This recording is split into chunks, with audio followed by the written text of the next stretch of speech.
Le cardinal Alfredo Ottaviani, défenseur de l'orthodoxie catholique et gardien des secrets célestes, a joué un rôle crucial dans le mystérieux troisième secret de Fatima.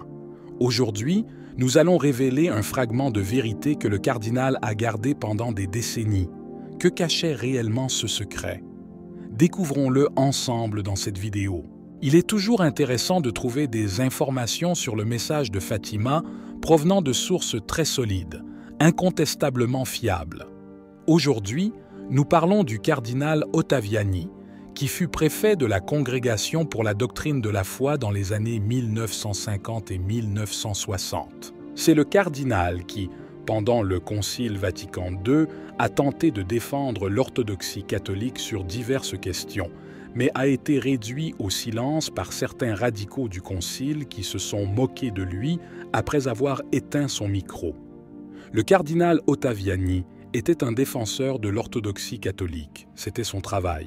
Il est l'auteur de la célèbre intervention du cardinal Ottaviani, dans laquelle lui et quelques autres prêtres ont réussi à faire en sorte que la nouvelle messe contienne au moins les prières de consécration identifiables et valides, puisque le projet original ne les aurait pas incluses. Tout cela est de notoriété publique. Ce sont des faits historiques de l'Église. Le cardinal Ottaviani était l'un des héros de cette période et nous avons aujourd'hui un discours sur Fatima qui sera un peu révélateur, dans lequel il parle de parties du message de Fatima dont nous n'entendons pas souvent parler.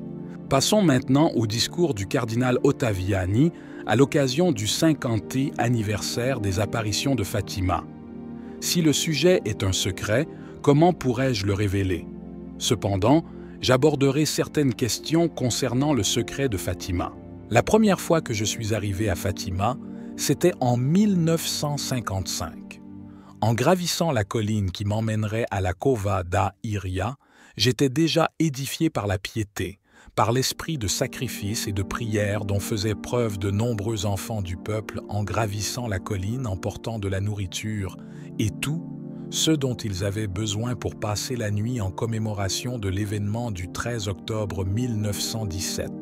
Quand je suis arrivé là-bas, à Cova da Iria, j'avais l'impression d'entrer dans la maison de ma mère. Il me semblait entendre ma mère dire « prière et pénitence ».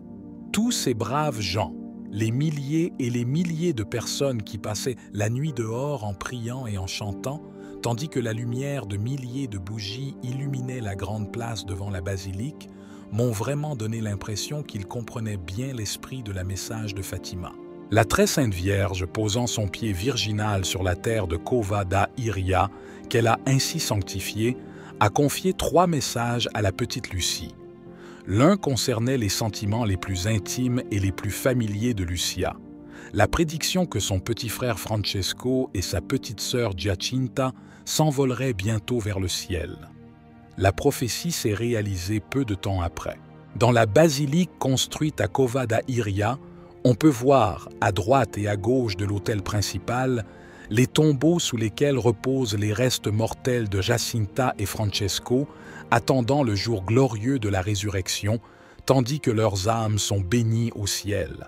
Quand j'ai demandé à Lucie ce qu'elle voulait que je dise au Saint-Père en sa faveur, sa réponse m'a ému. En pensant à ses petits frères, il dit « Dites au pape de faire avancer rapidement la cause de leur béatification. Nous espérons que le souhait de Lucia se réalisera le plus rapidement possible. » Dans ce message, il y avait l'aspect privé concernant ses frères, l'aspect universel qui invitait le monde entier à la prière et à la pénitence. Et enfin, la troisième partie, confiée par la Sainte Vierge à Lucie non pour elle, ni pour le monde, du moins pour le moment, mais pour le vicaire du Christ. Lucia a gardé le secret, elle n'a pas parlé, même si cela ne veut pas dire que nous n'avons pas essayé de la faire parler. Oui, on lui prête des secrets de Fatima, mais n'y croyez pas. Lucia a gardé le secret. Lucie, pour obéir à la très sainte Vierge, écrivit sur une feuille de papier en portugais ce que la Vierge lui avait demandé de rapporter au Saint-Père. Le message ne devait pas être ouvert avant 1960. J'ai demandé à Lucie la raison de cette date et elle m'a répondu « parce qu'alors ce sera plus clair ». Cela me fait penser que le message avait un ton prophétique, car les prophéties, comme nous le voyons dans les Écritures, sont couvertes par un voile de mystère.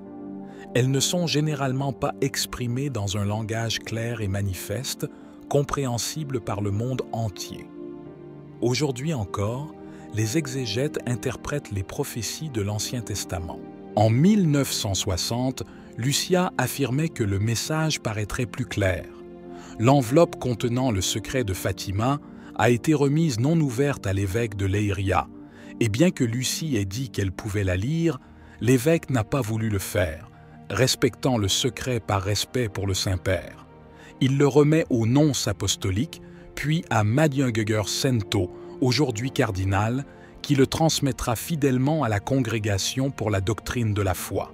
Il s'agissait d'éviter que quelque chose d'aussi délicat et destiné à ne pas être rendu public ne finisse entre des mains étrangères pour quelque raison que ce soit.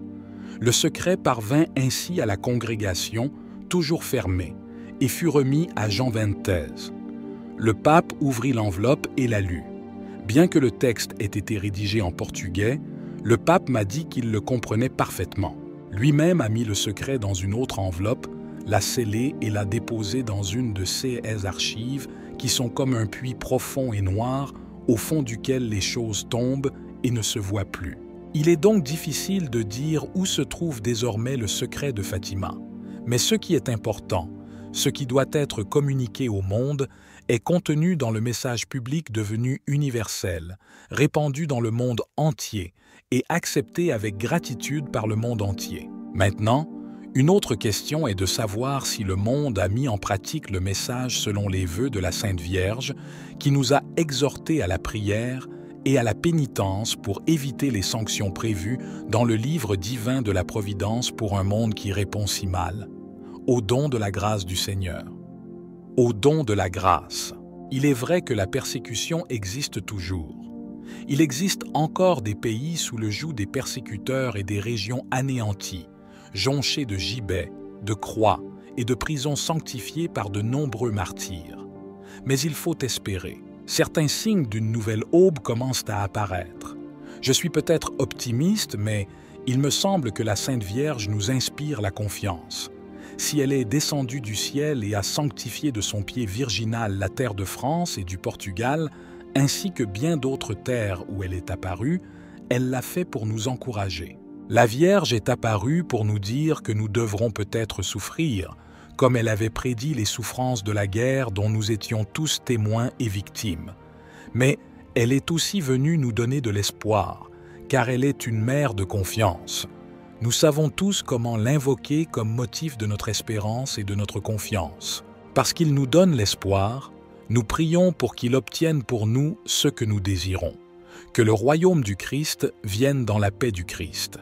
Il existe déjà dans certains pays des signes qui indiquent une évolution positive, comme des signes de réussite d'un œcuménisme qui rassemble les gens de manière fraternelle, y compris ceux qui ne sont pas catholiques mais qui sont fiers de porter le nom de chrétiens. Parmi ces signes, il y a la manière dont tout ce que le pape fait pour la paix est accueilli favorablement.